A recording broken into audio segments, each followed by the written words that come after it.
प्रत्येक क्षणात भरलेली तुझी आठवण आहे. जणू चांदण्याने भरलेलं मनाचं आभाळ आहे. तू नसताना देखील तुझं असणं हवं आहे. माझ्या प्रत्येक श्वासातलं तुझं गाणं आहे.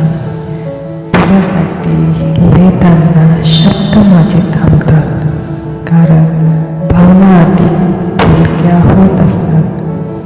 तुझ्यातलं सौंदर्य फक्त दिसण्यात नाही आहे, ते तुझ्या प्रेमात, तुझ्या शांततेत, तुझ्या हृदयात. तुझ्यासाठी कविता नाही, माझं प्रेम आहे. ही माझ्या हृदयातली धडधड आहे, कारण प्रत्येक धोक्यात तुझं नाव आहे.